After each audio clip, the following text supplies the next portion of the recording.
Futur pyromane, bonjour. Je vois que vous vous accrochez. Super. Alors, si vous appréciez les vidéos que je fais, n'hésitez pas à les partager. Il y a encore trop de débutants qui ne savent même pas que des vidéos tutoriels sur Lightburn en français existent. Alors, au menu aujourd'hui, les modificateurs. Ne vous inquiétez pas, je n'ai pas oublié les outils que nous n'avons pas vus dans la vidéo précédente. Nous aurons l'occasion de les utiliser dans notre projet du jour. Bon, pour les impatients de la salle, commençons. Les modificateurs, comme leur nom l'indique, permettent de modifier un élément existant. Donc, il faut les créer. Que diriez-vous de nous fixer un but simple mais un peu fun, disons une bulle de bande dessinée? C'est parti. Je suppose qu'il n'est pas nécessaire de vous rappeler comment utiliser les outils que nous avons vus dans la vidéo précédente. Si vous avez un doute, je vous invite à aller les revoir. Ça se passe par là. Faisons d'abord une ellipse. Je vous rappelle soit le bouton, soit le raccourci clavier.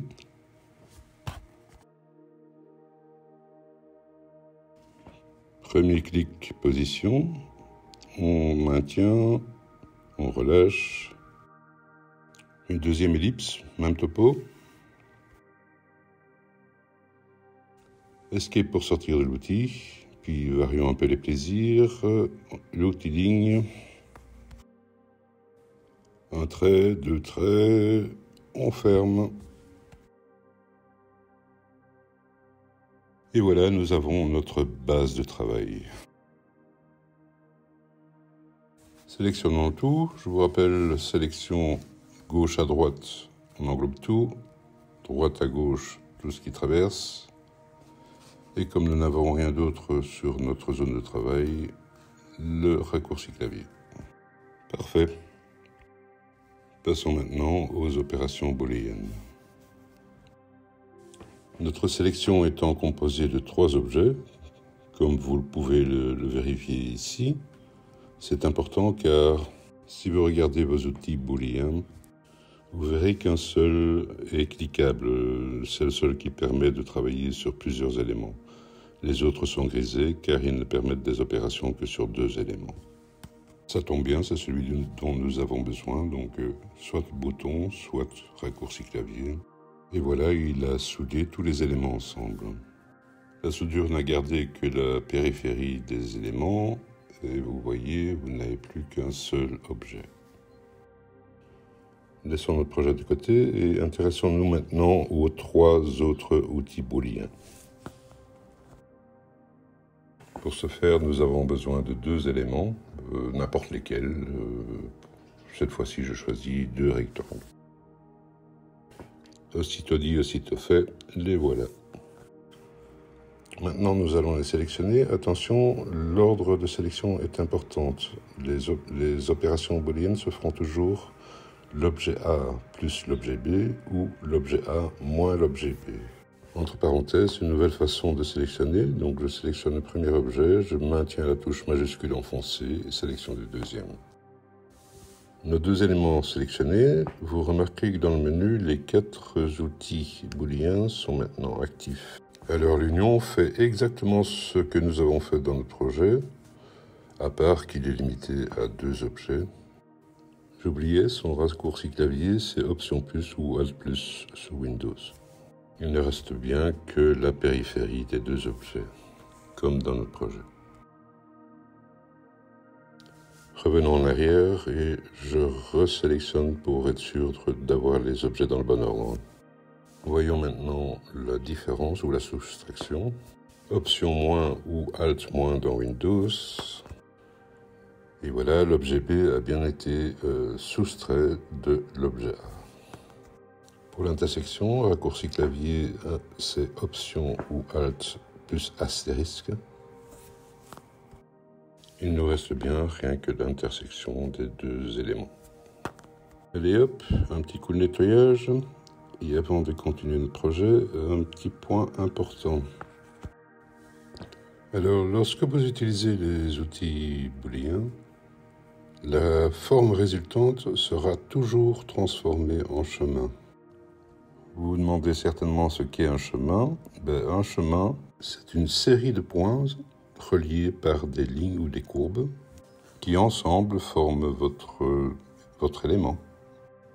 Il faut savoir que de base dans Lightburn, les rectangles, ellipses, polygones et le texte ne sont pas des chemins. Donc il vous faudrait les transformer pour pouvoir les déformer. Exemple, si je trace un rectangle et que je tente d'éditer ces nœuds, vous voyez qu'aucun nœud n'apparaît. Par contre, si je le convertis en chemin, j'édite ces nœuds. Les nœuds sont apparus aux quatre coins et ils me permettent de déformer mon rectangle à souhait. Comme vous voyez, avec le nombre de raccourcis qu'il existe, nous avons de quoi nous amuser. Voyons quelques opérations simples sur notre projet. Hop, petit zoom pour y voir plus clair. On le sélectionne et on édite ses nœuds. Comme vous pouvez le voir, la courbe est composée d'une multitude de nœuds. Chaque nœud pouvant être déplacé à volonté. Amusons-nous un peu.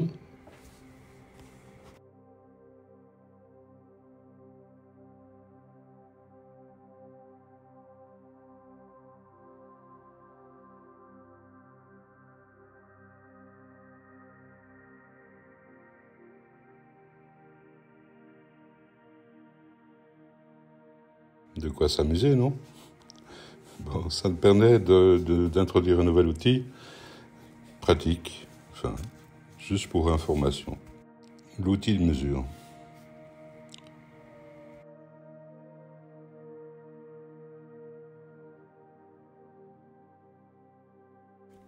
Il nous fournit pas mal d'informations intéressantes, comme les dimensions, le nombre de nœuds, le nombre de lignes de courbe, les surfaces, etc. Très intéressant. Vous pouvez bien sûr l'utiliser sur toutes vos formes, donc ça vous permet par exemple de vérifier une dimension. C'est un outil qui peut être très utile. Je vous laisse étancher votre curiosité. Alors, que diriez-vous maintenant de passer du côté du texte? Je vous dis tout de suite, je survolerai, encore une fois, car c'est le sujet de notre prochain tuto. Je choisis une police, je lui définis une taille et je le place. Je tape mon texte, je le sélectionne, hop, on le glisse un peu par là, voilà. Tant que notre texte est sélectionné, profitons-en pour le changer de calque en mode remplissage et ligne. Un petit aperçu pour vérifier le résultat. Parfait. Plus qu'à affiner son placement. Nous allons maintenant centrer notre texte par rapport à notre élément premier. Alors nous allons sélectionner nos deux objets, un ordre à respecter. Petit moyen mémotechnique pour retenir, c'est je veux centrer ça sur ça. Alignement en gauche, droite, milieu, en haut, en bas, milieu, ou si vous voulez, en une fois, en cliquant ça. Voilà, notre texte est centré sur notre bulle. Alors nous en sommes déjà au dernier outil pour ce tuto. Vous pourriez avoir besoin de détourer la bulle afin de la découper. Donc nous avons un outil pour faire ça. Vous sélectionnez la bulle et nous allons chercher l'outil Offset. Vous donnez une distance de décalage. Vous spécifiez la direction de décalage. Le cil de coin, soit rond, biseau ou en coin. Vous avez maintenant votre bulle qui est détourée et qui est prête à la découpe. Plaçons la découpe sur un nouveau calque, en mode ligne, et voilà, votre pièce est prête. Une petite prévisualisation. Tadam! Voilà.